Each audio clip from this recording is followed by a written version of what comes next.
Ce roman familial, Benjamin et moi l'avons lu d'une traite, on ne peut pas lâcher Colcos.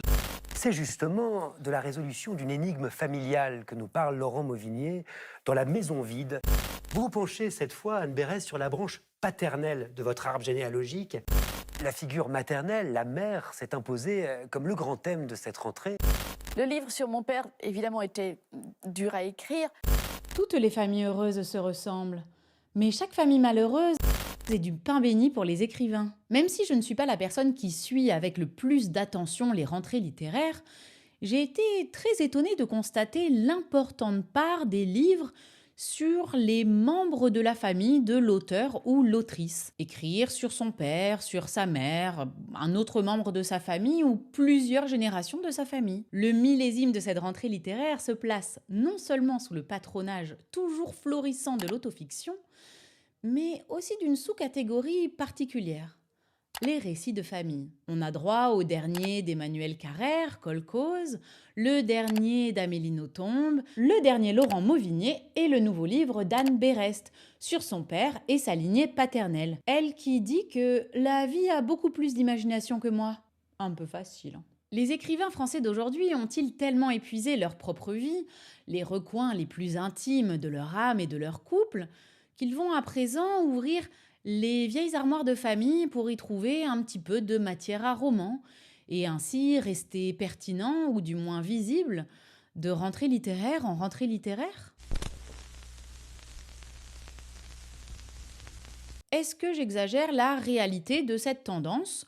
Je me suis posé la question. Je suis donc allée voir un petit peu les livres qui sont sortis pendant cette rentrée littéraire. Je me suis concentrée sur les livres des premières sélections Goncourt et Renaudot. Pas parce que j'accorde le moindre crédit à ces prix, mais parce que la présence d'un livre dans cette liste est directement liée à leur présence dans les médias. Et non, je n'utilise pas l'IA pour faire ces analyses, parce que sinon ça enlève beaucoup d'intérêt pour moi. Vous comprendrez donc que je n'ai sélectionné que 37 livres, il fallait m'arrêter, parce qu'il y a eu 484 sorties pour cette rentrée littéraire. On retrouve des romans sur les mères des écrivains, notamment Justine Lévy, qui est la fille de BHL, Yakuta Alikazovic sur sa mère disparue qui était poétesse dans son pays. Paul Gasnier aussi a écrit un livre autour de la mort tragique de sa maman qui a été percuté en pleine rue par quelqu'un qui faisait du rodéo urbain en motocross. Et l'indéboulonnable Carrère qui a la croisée aussi d'une autre catégorie mais qui écrit avant tout sur l'histoire de sa propre mère,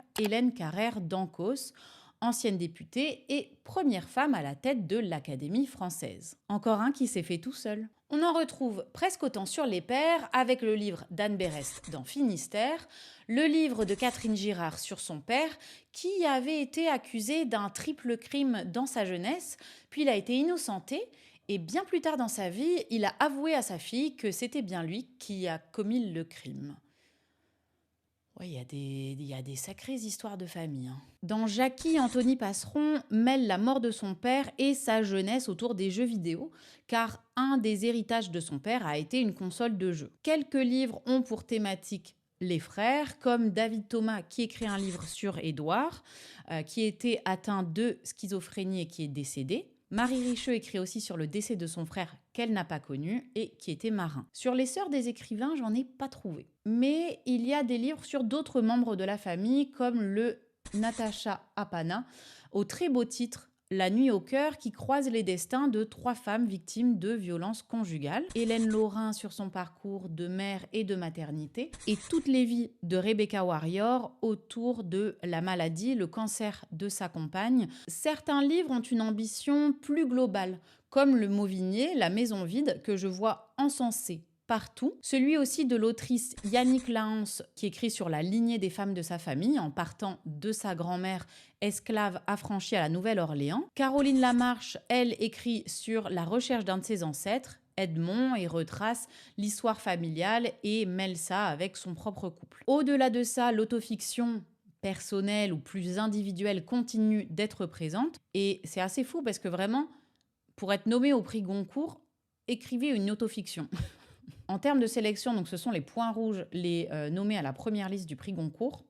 C'est quand même très très marqué autofiction. Mais il n'y a pas que ça, on retrouve plusieurs romans basés sur des événements historiques, des romans aux histoires très variées. On a le Guillaume Poix sur un service de nuit d'agents pénitentiaires. On a aussi le deuxième roman de Fatima Das qui, cette fois, n'est pas de l'autofiction, contrairement à son premier livre. Et enfin, des romans, mais qui dépeignent des histoires familiales, ce qui n'est pas étonnant. C'est quand même un thème de base dans la littérature. Ça en fait du monde à table pour le repas de famille. J'ai été moi-même rassurée de constater que survivent des ambitions littéraires autres que l'autofiction. Juste dans ma petite liste de 37 livres de cette rentrée littéraire, 49% sont des autofictions familiales. Ça reste une tendance très marquée de cette rentrée. Même si ce ne sont pas tous les romans de la rentrée littéraire, ce sont des livres dont on parle beaucoup, comme celui d'Emmanuel Carrère, Laurent Mauvigné et Amélie Nothomb, pour ne citer que. Ce sont des écrivains et donc des livres très visibles, très médiatisés et qui seront certainement très vendus. Je pense d'ailleurs que le Carrère ou le Mauvigné va gagner le Goncourt. Je suis plutôt sur le Mauvigné. Donc, ok, not all books, mais je vais quand même faire une vidéo là-dessus, ok ? Vous ne pouvez pas m'en empêcher. Légalement, j'ai le droit. Bien sûr, ce sont des écrivains qui nous ont habitués à écrire sur leur vie, sur leurs états d'âme, sur leur couple, et donc là, leur famille semble être une étape supplémentaire de leur œuvre, presque inéluctable. Marre de ces écrivains qui tentent de capter notre attention en livrant leur vie et celle de leurs parents, déclarait un auditeur du Masque et la Plume, cité dans un article de Camille Abbé sur ce phénomène des sagas autofiction familiales. La lassitude de ces histoires autocentrées est réelle auprès de certains lecteurs, tant la mise en scène de soi est partout. Dans les podcasts qui racontent des histoires de vie, sur les réseaux sociaux, mais aussi les documentaires sur les vraies personnes. Et donc, dans ce palmarès, on retrouve maintenant de très nombreux livres. Certains lecteurs regrettent même de ne pas trouver leur compte. Ils ne trouvent pas cette fiction qui dépote, qui traiterait des mêmes thèmes que peut aborder l'autofiction, comme la lignée familiale, les formes d'héritage, la maladie, le deuil, que sais-je, mais dans une histoire totalement inventée. Une lectrice a employé une formule que je trouve très parlante. J'ai l'impression d'être tout le temps envahie par la vie des autres. Et c'est un sentiment que je partage et qui nourrit ma propre circonspection envers les récits de soi, ou plutôt le trop-plein de récits de soi. L'autofiction n'est pas qu'une entreprise artistique, narcissique, totalement dénuée d'intérêt. Si l'on prend le livre de Laurent Mauvigné, qui a l'air d'ailleurs vraiment exceptionnel, l'autofiction familiale permet de lier des destins réels, d'ancrer des réalités complexes dans les vicissitudes d'un contexte politique, sociétal, toujours un peu flou et difficile à appréhender sur le moment. Il permet aussi de rendre visibles des réalités très éloignées de nous et de réfléchir aux mécaniques de transmission. Personnellement, ça m'interpelle davantage de lire sur les trajectoires familiales que sur les aléas d'un couple bourgeois qui se délite, et j'apprécie sincèrement cette tentative artistique, surtout quand elle touche à des réalités que je connais mal. Je pense aux livres d'Hélène Laurin, de Yannick Lahens ou de Ferhat Alani. Mais pour certains, leur œuvre n'est que de l'autofiction, ou pour une grande partie, une majorité de l'autofiction, et il me semble que ça interroge sur la définition de l'artiste et de son œuvre. Au cinéma, on a vu l'établissement d'univers cinématiques,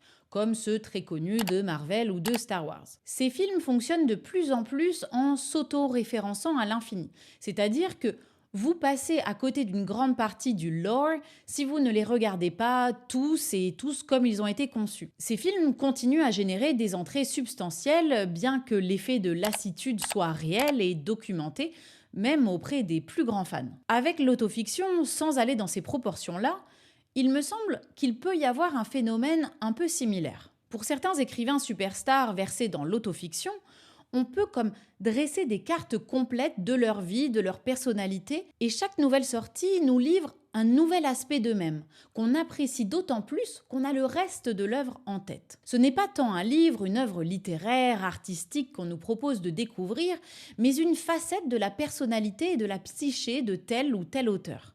C'est comme si l'auteur ou l'autrice devenait le produit culturel certes, mais produit quand même. Certains écrivains me semblent devenir leur propre sculpture. Ou plutôt, ils sont à la fois le sculpteur et la sculpture. Ils se créent, ils s'affinent eux-mêmes, ils se forgent leur aspérité avec les mots certes, mais le matériau qu'ils travaillent ne sont qu'eux-mêmes. L'œuvre qu'ils laissent est une version déformée, amplifiés d'eux-mêmes sous toutes les coutures. Ils se laissent voir à leur génération et aux générations futures, mais comme ils l'auront décidé, travaillé, écrit. En cela, le statut même d'œuvre artistique, tant elle se confond avec la personne, est modifié ou en tout cas à penser vraiment différemment d'une œuvre purement romanesque. On est loin de Montaigne qui disait « Je suis moi-même la matière de mon livre », car l'ambition à terme est beaucoup plus grande et assez différente. J'ai été d'autant plus étonnée de voir cette avalanche d'autofiction familiale, suivie d'encensements quasi divins de ces sagas en cette rentrée, que on en a eu l'année dernière et la hype n'était pas là. Les sagas, les autofictions familiales ont avant tout la cote parce que, il semblerait que ce soit les écrivains superstars qui les ont écrits cette année. On a droit à des grandes messes un peu partout où les mêmes auteurs sont surreprésentés, en long, en large et en travers. Le traitement différentiel des œuvres de saga familiale est tellement criant qu'il me rend triste. Pas plus tard qu'à la rentrée littéraire de l'année dernière, apparut Le tumulte et l'oubli de Timothée Desmeyer. Je sais, j'en ai déjà parlé. Il s'agit d'un roman magistral sur plusieurs générations, inspiré et documenté par l'histoire familiale de son auteur. C'est une grandiose fresque historique, romanesque, intime, pleine de réflexions sur le devoir de mémoire, la transmission. C'est absolument à couper le souffle. On pourrait dire que Timothée est précurseur de la tendance et moi une grosse hipster qui aimait les sagas familiales avant qu'elles soient tendance cette année. J'ai donc cherché les invitations de Timothée Desmeyer dans les grands médias et il n'y a quasiment rien, alors qu'il y a déjà eu au moins 6 invitations de Carrère sur des émissions de beaucoup plus grande écoute que celle où Timothée a été invité. Timothée Desmeyer n'est pas un écrivain superstar comme les autres, il est édité dans une relativement petite maison d'édition, les éditions Asphalt. Donc s'il s'agissait vraiment de mettre en avant les livres exceptionnels et les sagas familiales, on aurait beaucoup plus parlé de lui et de son livre, et y compris cette année. J'ai volontairement choisi de parler de lui car non seulement son livre a été publié très récemment, mais il est français. Donc on ne peut pas m'opposer l'argument, qui pour moi est un peu naze, mais c'est pas le sujet, de comparer les sorties de littérature française aux sorties de littérature étrangère. Et je sais très bien qu'on ne peut pas réduire le monde littéraire à ce qui en est dit dans les médias, mais le prix Goncourt est encore et toujours le livre le plus vendu en France chaque année. Donc oui, cette dynamique de représentation et d'invisibilisation compte beaucoup dans le succès d'un livre. Les journalistes ne choisissent pas nécessairement les livres qu'ils mettent en avant, ni même les invités de leurs émissions. Mais en fait, finalement, ça conforte encore davantage mon point. La littérature ou le type de livre proposé est au second plan. Les écrivains superstars ont un statut, un traitement particulier qui existe comme en autarcie ou en indépendance de leur œuvre. Ce phénomène s'observe dans les salons du livre. Leur configuration a complètement changé pour faire des stands un peu démesurés, ou en tout cas devant lesquels on est obligé de passer, qui ne sont plus tant le stand de telle ou telle maison d'édition, mais bien de tel ou tel écrivain. Et dans une logique qu'on voudrait démocratique, ou en tout cas porter sur l'intérêt littéraire de l'œuvre avant tout, eh bien c'est quand même un petit peu triste, ou en tout cas à questionner, que certaines parutions prennent tellement de place qu'il en reste de moins en moins pour les autres, qui pourtant ne déméritent pas par rapport à ceux que l'on met tout le temps en avant.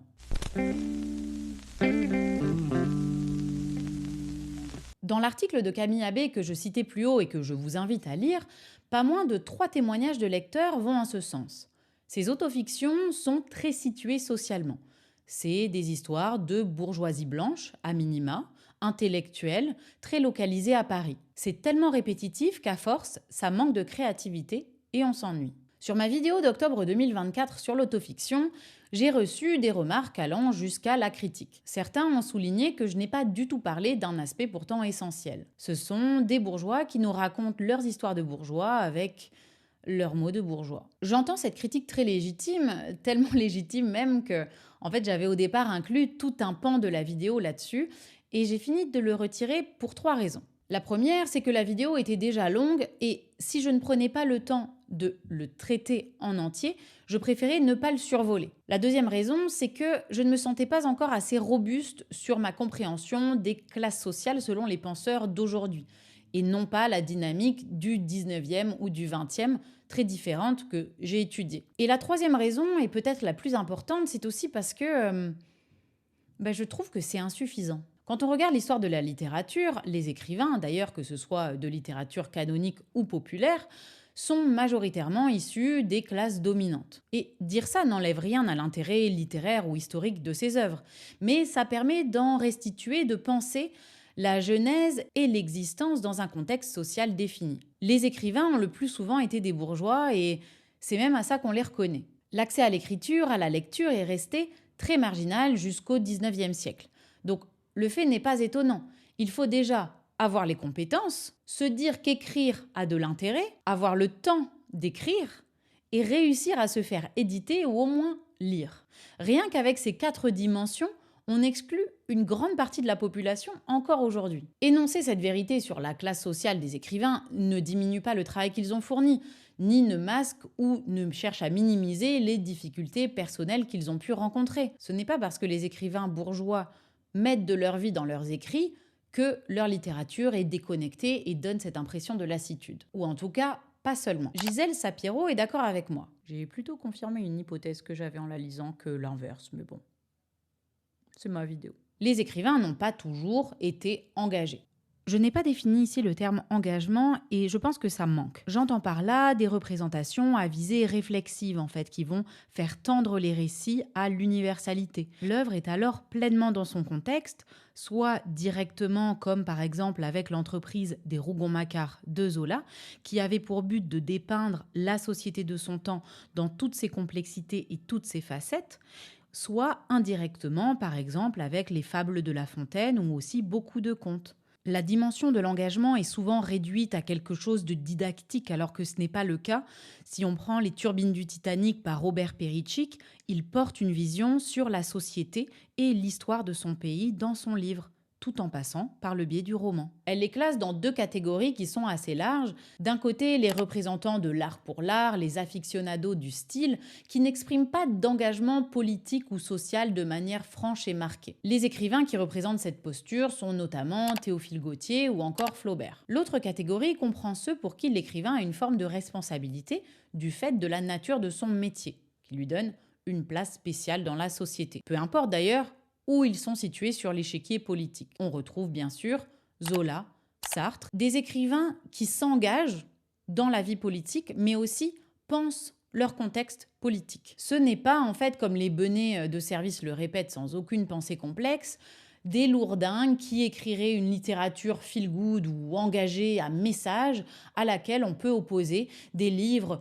d'orfèvres du style déconnectés de tout sujet. Aujourd'hui, la complaisance avec le pouvoir, qui est molle et docile des classes intellectuelles, s'étend jusqu'aux écrivains. Et parler de soi, seulement de soi, en est l'une des manifestations les plus criantes. Ces écrivains constituent l'immense majorité d'aujourd'hui. Ils écrivent sur eux-mêmes et c'est comme si ça les dispensait de penser le monde autour d'eux et leur place à eux dans ce monde. De l'autre côté, les formes d'engagement qui se reflètent dans les œuvres suivent aussi la pente réactionnaire et conservatrice de l'Europe, dont certains écrivains sont depuis longtemps le fer de lance et la validation, la caution littéraire. Les quelques écrivains véritablement engagés à la manière de Zola ou de Sartre, ceux qui sont en dehors des discours dominants et ne cherchent pas à conforter l'idéologie actuelle, sont pour la plupart invisibilisés. Je ne sais même pas si les noms de Joseph Andras et Kautar Archi vous parlent, mais en voilà 2 qui pour moi sont dans cet héritage par leurs actes et par leurs écrits. Pour conclure, oui, c'est vrai, une des raisons pour lesquelles l'autofiction personnelle ou familiale peut lasser, c'est parce que ce sont, pour beaucoup, des écrits qui sont issus du confort bourgeois. Vous vous souvenez un petit peu, ça me fait penser aux écrits sur les confinements. Parce que non, moi, ça m'intéresse pas, tes pensées écrites depuis le privilège de ta maison secondaire. Non. J'ai redécouvert le chant des oiseaux. Moi, j'étais dans 27 mètres carrés, ok. Mais la lassitude doit être pensée dans la transformation de cette classe écrivante. Elle est devenue dormante, pantouflarde, flagorneuse. Sa place dans la société est désormais bien loin d'une forme d'engagement à laquelle nous avons été habitués dans l'histoire de la littérature en France. On peut faire de l'autofiction et penser le monde qui nous entoure et proposer des choses qui sortent de soi-même. Et c'est rarement le cas. C'est pas toujours le cas. Comme beaucoup d'écrivains ne s'intéressent plus qu'à eux-mêmes et ne conversent plus qu'avec d'autres bourgeois qui leur disent que ce qu'ils font vraiment, c'est exceptionnel, nous voilà prisonniers à certains égards d'une sorte de chambre d'écho de complaisance mondaine qui maintient la porte close aux relais et aux penseurs qui pouvaient nous aider à faire du sens de notre monde. En parlant de portes, je pense que j'en ai ouvert beaucoup. Les autofictions familiales sont une tendance bien réelle de cette rentrée littéraire et conduit à réfléchir à la figure de l'écrivain qui se consacre entièrement à cette forme. Mais au-delà de la personne qui écrit, elle pose la question sur les sagas familiales qui sont davantage mises en avant que d'autres, sans que la qualité de l'œuvre ne soit un critère de célébrité ou de médiatisation, et pose aussi d'autres questions sur les formes d'engagement de notre classe écrivante actuelle et son rôle, justement, dans une société aussi au bord de l'abîme que la nôtre. En tout cas, concernant le cru de cette année, j'espère que ce tournant vers l'autofiction familiale s'annoncera prometteur et permettra d'avoir des histoires plus ambitieuses que de se regarder la nouille et de se regarder en train d'écrire qu'on se regarde la nouille. Je crois que je l'ai bien dit. Vous avez compris ce que je voulais dire. Cela dit, je ne suis pas anti-autofiction. Je pense que le genre a encore beaucoup à nous offrir, mais tant que les voix mises en avant sont multiples et diverses. Ce qui commence à être d'ailleurs davantage le cas, j'ai l'impression. Je sais que certains m'ont reproché ma vidéo autofiction précédente en disant qu'elle manquait de clarté, et peut-être que c'est vrai. Mais voilà, ici c'est pareil, je propose une réflexion, pas toujours un avis tranché et arrêté, plutôt des pistes de réflexion et de conversation. Et je sais que je fais cette vidéo et vous allez me dire « Mais tu n'as lu aucun livre français de cette rentrée littéraire ?» C'est comme ça. Je ne lis quasiment jamais les livres, en tout cas français, au moment de leur sortie, parce que je trouve ça très anxiogène. En fait, ça me donne un sentiment d'obligation, comme un devoir que je devais absolument rendre à tel jour et telle heure, et ça m'empêche totalement de lire. Pour ce que ça vaut, sachez que sans les avoir lus, je suis personnellement enthousiasmée par le deuxième roman de Fatima Das, Jouer le jeu, celui de David Diop, Où s'adosse le ciel, quel titre magnifique, celui de Feurat Talani et aussi le livre de Damien Penaud. Voilà, j'ai découvert récemment les éditions Notabilia et j'aime beaucoup. La discussion est infinie et j'espère qu'elle sera fructueuse. Alors, chère YouTuberie, que vous inspire ce cru de la rentrée littéraire 2025 ? Quel livre avez-vous lu ? Quel livre recommandez-vous ?